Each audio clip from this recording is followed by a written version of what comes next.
नमस्कार मंडळी, मी निकिता. स्वागत आहे तुमचं माझ्या मिनी ब्लॉगमध्ये. तर चला, आता इथं मी सोफा हे करते, कारण का मुलांनी एवढा घाण केलं होतं. काय केलं होतं काय माहिती, मेहंदी वगैरे लावली होती, तोच पुसून घेतला. आणि मुलं गेले होते शाळेमध्ये आणि ह्याने गेले होते कामाला. तर माझी रोजचं रुटीनचं मी तुम्हाला दाखवणार आहे. मी टाकत असते आतमध्येच आणि बाहेर पण वाळायला असतात. जागा नसल्यामुळे मी तिथले तिथे छोटेसे टाकत असते आणि घरात पण छोटीशी वालांनी, त्यामुळे तिथं टाकत असते. तर सकाळची वेळ होती आणि मुलं गेले होते शाळेमध्ये, तर मला आवरायचं होतं पटकन, कारण का शंभूचं लवकर टायमिंग होतं आणायचं. आणि त्याच्यानंतर मग चटई वगैरे ते सगळे काढले, कारण का झाडून वगैरे घेतल्यावर मग म्हटलं जरा थोडंसं चहा वगैरे प्यावं, म्हणून चहा ठेवला. आणि मला चहाशिवाय दुसरी कामं सुचत नाही, असं होतं माझं. म्हणून तर मला आज काय रोजच कामं होते म्हणा, तरी पण मला ते वेळेवरच करावं लागतात, म्हणून माझी घाई गडबड असते. तर चला, आता या चहा प्यायला माझा झालाय चहा करून. आणि मला काय काय करायचं होतं, मला बरेच अशी कामं होते, छोटे छोटे करायची होती. मम्मीने डाळ वगैरे दिली होती, ती वाटाणा तेच ते नीटनेटकं करून ठेवायचं होतं. आपलं रोजचं रुटीनचं म्हटलं की होत नाहीत त्या गोष्टी, आणि वेळ काढून करावंच लागतात त्या.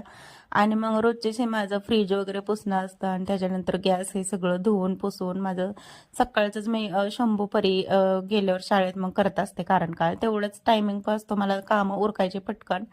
आणि मग त्यानंतर मग मला करायचं होतं की शंभूसाठी माझ्या सकाळी केली होती भाजी चपाती, ह्यांना पण डब्याला वगैरे तीच दिलं. आणि त्याच्यानंतर मग एक दोन चपात्या करून ठेवत नाही मीच, कारण का तो आला तरच मी गरम गरम त्याला करून देत असते. आणि त्याच्यानंतर मग म्हटलं आधी हे साफसफाई करून झाल्यानंतर मग आणावं, म्हणून त्याला जायचं होतं, टायमिंग झाला होता त्याला आणायचा. आणि त्यानंतर मग म्हणलं झाडून पुसून घ्यावं तोपर्यंत. तर ही तर मी तेल काढते, कारण का करंज्या केल्या होत्या.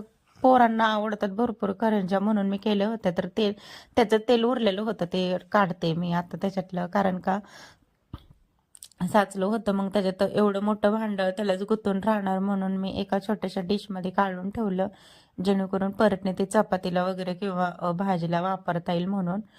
आणि त्यानंतर मग शंभूला आणायला गेले. शंभू आला आणि त्याचे नखरे असतात, मम्मा मला असं तसं, आणि पटकन ऐकत नाही. ते लय त्याला नादी लावावं लागतं, आणि जास्तच त्याला मेहनत घ्यावी लागते जेवणासाठी, कपडे काढण्यासाठी सुद्धा, आणि त्याला आवरण्यासाठी सुद्धा, हातपाय धुवू म्हणून. तर चला, परीला पण घेऊन आले होते मी, आणि शंभू बाळाला खायची होती करंजी, मग त्याला दिली करंजी खायला.